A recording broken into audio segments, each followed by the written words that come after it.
So first of all, congratulations Thank on this you. show and to be here. How does it feel to be here in Brazil with all your fans as part of the TUDUM event, which is this massive thing, and there are thousands of fans here for you? I'm so glad Netflix are doing it here because the Brazilian fans are so passionate and have been since day one about Bridgerton. Yeah. So it feels only right to be here and to give back. And like to see them today is really thrilling. It's just lovely because they have so much support, so much love, and they're so invested in all of the story. So yeah, it's wonderful.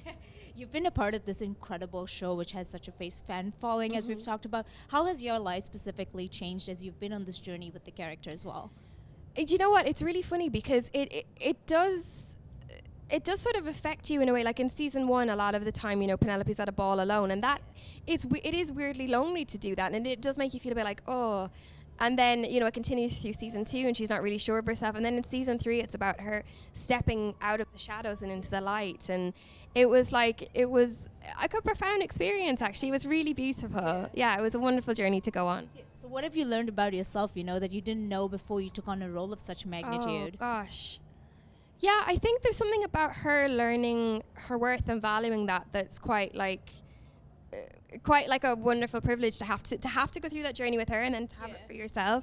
Something about that. And it's just, I think this season they've just written her character so beautifully, and she's so relatable because I think every girl has felt like that at some point and felt unseen and felt unworthy, and her having to step up and kind of become a woman. It's it's brilliant. That actually leads me really great into the next question, was about what was important to you when you bring a part of yourself to the character. Yeah. What was important to you in terms of how you portrayed Penelope, like in terms of that? I mean, it's funny because as an actor, I think there's a part of you in every character, and then it's finding the similarities and differences, or I think what will make it more of a whole person, if that makes sense. So I think, I wanted to bring a vulnerability to her because I think people, I think if you see someone on screen like putting on an act, as it were, you can see it, where I wanted her to feel vulnerable and to feel awkward in those moments. But then also it was interesting to play the more confident sides of her and the growth of her.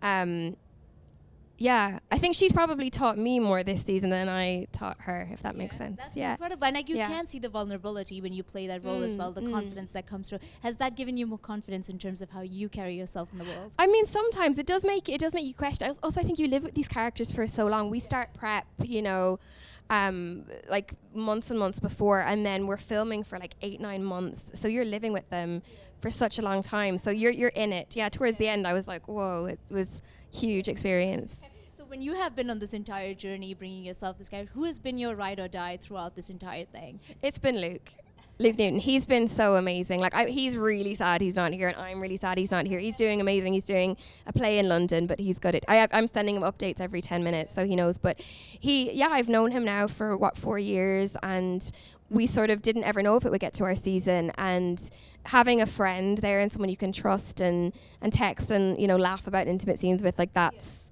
golden. I wouldn't have wanted to do it with anyone else.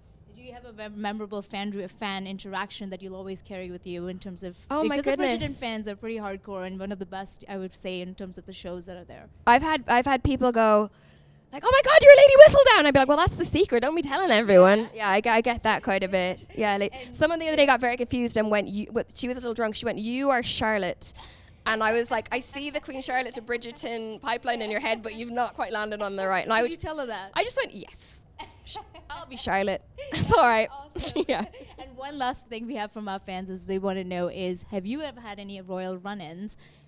Or who would you, if not, who would you like to royal run-in? I weirdly have seen Prince Charles unplanned a number of times. Not like in the shop, but he... when I was at drama school in Birmingham, he was just there one day. I went to visit and I was like, that's weird.